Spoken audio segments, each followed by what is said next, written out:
ओम शांति। आज 18 जून 2021 की मुरली में बाबा ने कहा, मीठे बच्चे, बाप आए हैं तुम बच्चों की खिदमत सेवा करने। तुम भी बाप समान बन सबकी खिदमत सेवा करो। आज की मुरली का प्रश्न है, ब्रह्मा बाप का कौन सा एक विचार चलता जिस पर शिव बाबा कहते वेट एंड सी, फिक्र मत करो। उत्तर, बाबा का विचार चलता समय बड़ा नाजुक होता जाता। बच्चों को अविनाशी ज्ञान रत्न लेने बाप के पास आना ही है। इतने ढेर बच्चे कहाँ आकर रहेंगे, कितने मकान बनाने पड़ेंगे। शिव बाबा कहते वेट एंड सी, कल्प पहले जैसे आकर रहे थे वैसे ही रहेंगे। तुम फिक्र मत करो, तुम सिर्फ पढ़ते रहो, मन मना भव। तुम्हें कर्मातीत बनने का पुरुषार्थ करना है। आज की मुरली में जो गीत है वो है, तुम्हें पाके हमने जहां पा लिया है। अब सुनते हैं मुरली विस्तार से। ओम शांति। बाप भी कहते बच्चे ओम शांति, और क्या कहेंगे, बच्चों को कहते हैं बच्चे ओम शांति तत्त्वम। हे बच्चों, तुम भी शांत स्वरूप हो, तुम भी मास्टर पतित पावन हो। ऐसे और कोई कह नहीं सकेंगे। कहा जाता है जैसे काग वैसे बच्चे। तुम बच्चे भी जानते हो, जैसे बाबा वैसे हम। बाप कहते हैं मैं ज्ञान का सागर हूँ। बाप कहते हैं मैं ज्ञान का सागर हूँ। तुम बच्चे भी समझेंगे हम मास्टर ज्ञान सागर है। गोया नदियाँ ठहरे, सागर के बाल बच्चे भी होंगे ना। बड़ी बड़ी नदियाँ भी है, बड़े बड़े तालाब, बड़े बड़े सरोवर भी है। वह है जड़, तुम हो चैतन्य, सागर से ही निकले हुए हैं। कई बच्चे भी इन बातों को समझते नहीं हैं, क्योंकि पढ़ी लिखी तो बच्चियां है नहीं। बाबा ने एक बार पूछा था, चीनी किससे बनती है, गुड़ किससे बनता है? तो बोला, लाल गन्ने से गुड़ बनता है, सफ़ेद गन्ने से चीनी बनती है। बेचारी पढ़ी हुई तो है नहीं। अब तुमको कितनी बड़ी बातें समझाते हैं। पानी के सागर से पानी की ही नदियाँ निकलती है। मनुष्य बहुत बढ़ते जाते हैं तो पानी भी बहुत चाहिए ना। कितने कैनास आदि बनाते रहते हैं। तो तुम बच्चों को उठते बैठते चलते फिरते यही ख्याल रखना है कि हम इस पतित दुनिया को पावन बनाते हैं।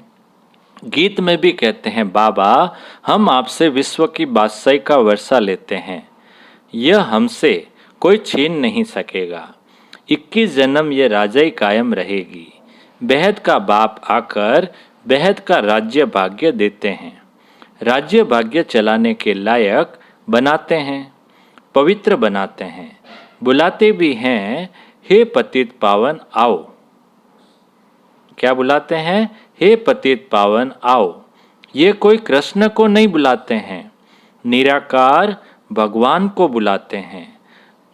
जब कहते हैं हे पतित पावन, तो कृष्ण बुद्धि में याद नहीं आता है, परमात्मा याद आता है। बाप आकर हर एक बात समझाते हैं। अभी तुम बच्चे सम्मुख बैठे हो, यह कोई साधु संत नहीं है। तुम जानते हो निराकार शिव बाबा इस ब्रह्मा तन में प्रवेश कर हमको पढ़ाते हैं। गायन भी है परम पिता परमात्मा ब्रह्मा तन द्वारा आदि सनातन देवी देवता धर्म की स्थापना करते हैं। विनाश स्थापना के बाद ही हुआ है। इससे सिद्ध है कि पुरानी दुनिया में आते हैं। ब्रह्मा द्वारा स्थापना नई दुनिया की, शंकर द्वारा अनेक धर्मों का विनाश कराते हैं। सत्युग में एक धर्म था, अभी तो अनेक धर्म हैं। एक धर्म वाले देवी देवताओं की निशानी चक्र आदि है। इन लक्ष्मी नारायण को कहते ही हैं विश्व का मालिक, स्वर्ग का मालिक, सो विश्व का मालिक। स्वर्ग का मालिक सो विश्व का मालिक हो गया। यह बातें अभी तुम बच्चों की बुद्धि में बैठी है।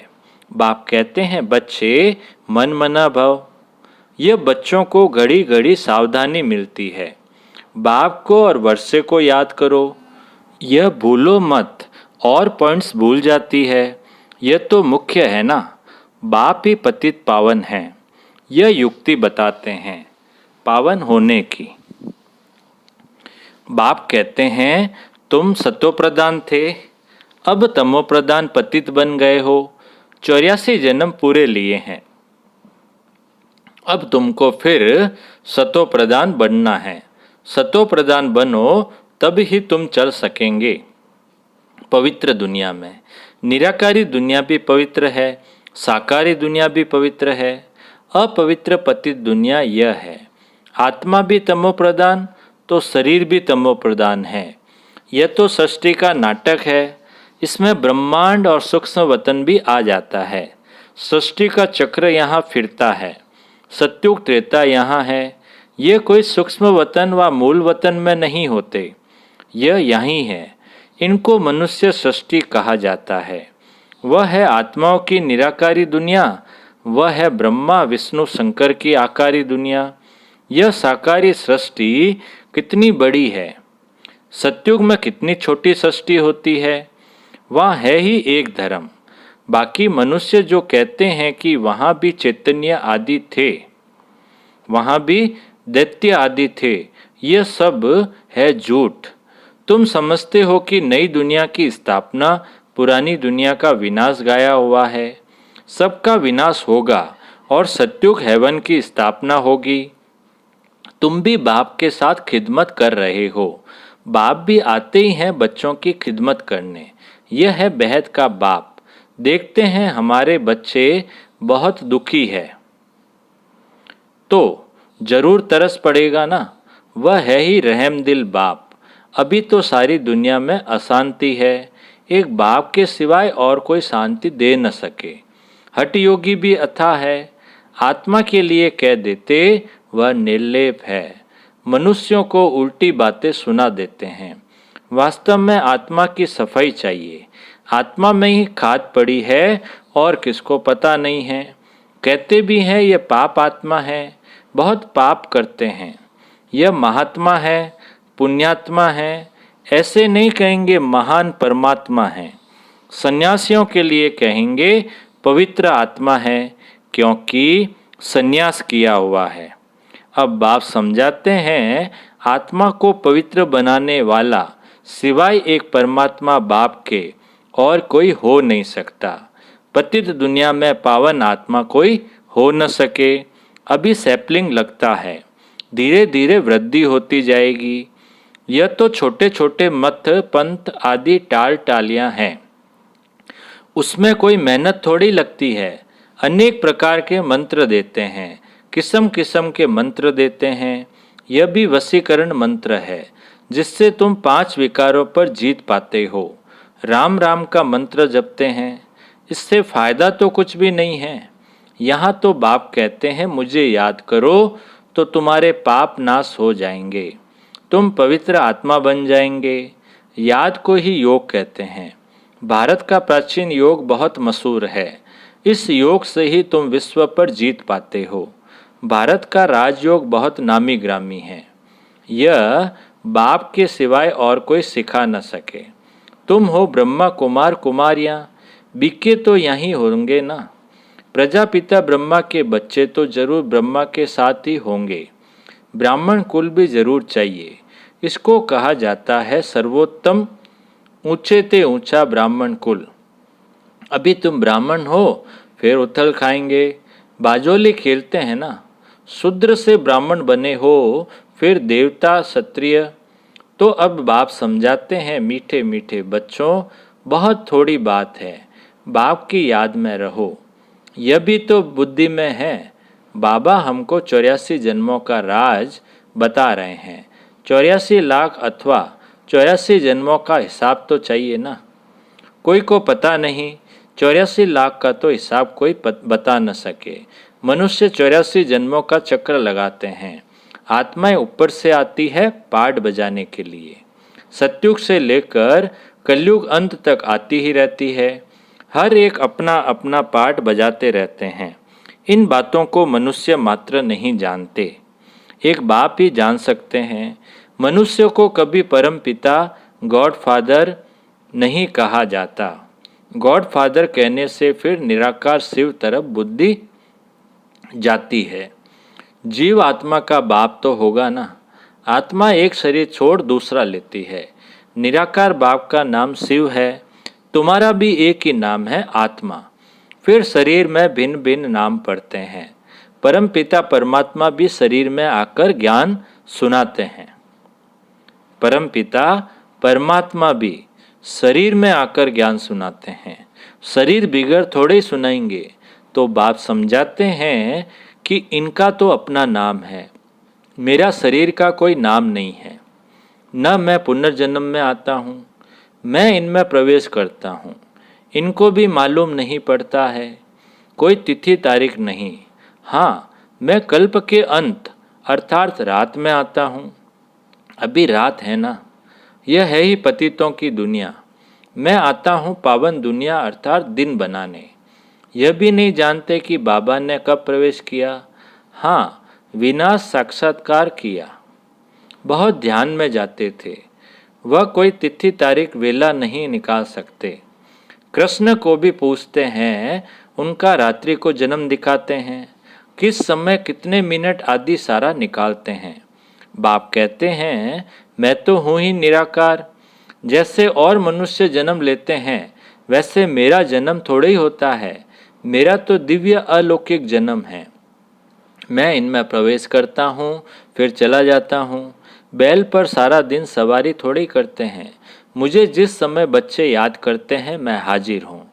बाप आकर बच्चों से मिलते हैं, गुड मॉर्निंग करते हैं, जैसे मनुष्य एक दो में मिलते हैं। राम राम व नमस्ते कहते हैं। यह तो रूहानी बैद का बाप समझाते हैं। मैं तुम सब बच्चों का बाप हूँ, तो शिव बाबा की संतान तुम सब आत्माएं भाई भाई हो। ये खुशी का पारा चढ़ना चाहिए। बेहद का बाप आया हुआ है, हमको बेहद का वर्षा दे रहा है। बच्चों को देख बाप को भी खुशी होती है। ढेर बच्चे हैं। बच्चे जानते हैं हमको बाबा स्वर्ग का मालिक बना रहे हैं, राजा ही देते हैं। प्रजा भी तो कहेगी हमारा राज्य है। जैसे भारतवासी कहते हैं यह हमारा भारत देश है, राजा प्रजा दोनों कहते हैं हमारा देश है। तुम बच्चे नरकवासी हो, फिर स्वर्गवासी बनेंगे। बाप को और वर्षे को याद करना है और कोई तकलीफ बाबा नहीं देते हैं। रहना भी है ग्रस्त व्यवहार में। यहाँ आकर थोड़े ही रहना है। सब यहाँ भागकर आए तो इतने सबको बाबा कहाँ रख सकते हैं। इतने सब ढेर बच्चे एक ही बार कैसे इकट्ठे हो सकते हैं। सब सेंटर्स के बच्चे एक ही बार इकट्ठे मिल कैसे सकते हैं। कहाँ ठहर सकेंगे, मुश्किल है ना। दिन प्रतिदिन बच्चे वृद्धि को पाते रहते हैं। इसकी भी कुछ युक्ति रचनी पड़े। ये सब आसपास वाले मकान लेने पड़ेंगे। मकान वालों से पूछेंगे कितना मांगते हैं। समय पर तो लेना पड़ेगा ना। पैसे की तो कोई बात नहीं, समय बड़ा नाजुक होता जाता है। बाप और बच्चे दोनों अविनाशी है। अविनाशी खजाना बच्चों को देते हैं। बहुत ढेर बच्चों को आना होगा। बाबा विचार करते हैं, इतने ढेर कहाँ जाकर रहेंगे, इतने ढेर कहाँ आकर रहेंगे। बाबा कहते हैं तुम फिक्र क्यों करते हो, वेट एंड सी। तुम पढ़ते रहो, मन मना भव। तुम बच्चों को ये ख्याल में रखना है कि अभी हमको कर्मातीत अवस्था में जाना है, सतो प्रधान बनना है। याद से ही पावन बनेंगे। बाबा बात तो बहुत सहज बताते हैं, अति सहज है सिर्फ बाबा को याद करना। देखो गाय के बच्चे को जब माँ याद आती है तो चिल्लाता है ना, वह तो है जानवर। तुम बच्चों ने भी रड़ियाँ मारी ना, आगे चल बहुत चिल्लाएंगे, बहुत याद करेंगे।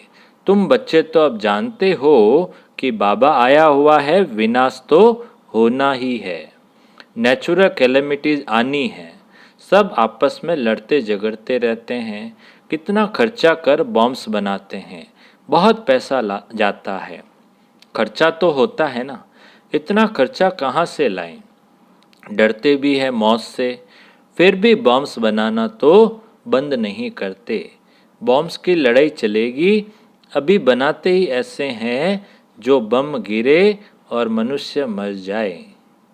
चीज़ बनाने में पहले टाइम लगता है, फिर तो मिनट मोटर, जल्दी जल्दी बनाते जाते हैं। एक बार टाइम लगेगा, फिर तो कॉपी करनी है, फटाफट बनता है। बॉम्ब्स भी कोई थोड़े बनेंगे क्या? तुम बच्चे जानते हो इस पुरानी सृष्टि का विनाश होना है। अब बेहद के बाप से वर्षा लेना है। गीता है तुम भारतवासियों का देवी देवता धर्म का शास्त्र। बाकी तो छोटे छोटे हैं, उनका कोई गायन नहीं। ब्राह्मण धर्म है सबसे ऊंच, ब्राह्मणों का काम है कथा सुनाना। तुम कह सकते हो हम ब्रह्मा कुमार कुमारियां हैं, ब्रह्मा के बच्चे, हमको डाडे का वर्षा मिल रहा है। अच्छा अच्छा, बाप दादा बोले, मीठे मीठे सिकिलदे बच्चों प्रति मात पिता बाप दादा का याद प्यार और गुड मॉर्निंग। रूहानी बाप की रूहानी बच्चों को नमस्ते। हम रूहानी बच्चों की रूहानी बाप दादा को याद प्यार, गुड मॉर्निंग और नमस्ते नमस्ते नमस्ते। सदा रहेंगे हंसते हंसते, बन जाएंगे फरिश्ते। वाह बाबा वाह, वाह मेरा भाग्य। अब पूरी मुरली में से जो धारणा के लिए मुख्य सार है। पहला पॉइंट, ड्रामा के हर राज को जानते हुए किसी भी बात की फिक्र नहीं करनी है। पढ़ाई पढ़ते रहना है। मन मना भव होकर कर्मातीत बनने का ख्याल रखना है। स्वयं को सतो प्रधान बनाना है। दूसरा पॉइंट है, हम आत्माएं शिव बाबा की संतान, आपस में भाई भाई है। शिव बाबा से वर्षा ले रहे हैं, इस खुशी में रहना है। अब मीठे बाबा का मीठा मधुर वरदान है, हर शिक्षा को स्वरूप में लाकर सबूत देने वाले सपूत व साक्षात्कार मूर्त भव। हर शिक्षा को स्वरूप में लाकर सबूत देने वाले सपूत व साक्षात्कार मूर्त भव। विस्तार है, जो बच्चे शिक्षाओं को सिर्फ शिक्षा की रीति से बुद्धि में नहीं रखते, लेकिन उन्हें स्वरूप में लाते हैं, वह ज्ञान स्वरूप, प्रेम स्वरूप, आनंद स्वरूप स्थिति में स्थित रहते हैं। जो हर पॉइंट को स्वरूप में लाएंगे, वही पॉइंट रूप में स्थित हो सकेंगे। पॉइंट का मनन अथवा वर्णन करना सहज है, लेकिन स्वरूप बन अन्य आत्माओं को भी स्वरूप का अनुभव कराना, यही है सबूत देना, अर्थात सपूत व साक्षात्कार मूर्त बनना। स्लोगन, एकाग्रता की शक्ति को बढ़ाओ तो मन बुद्धि का भटकना बंद हो जाएगा। एकाग्रता की शक्ति को बढ़ाओ तो मन बुद्धि का भटकना बंद हो जाएगा। अच्छा, ओम शांति।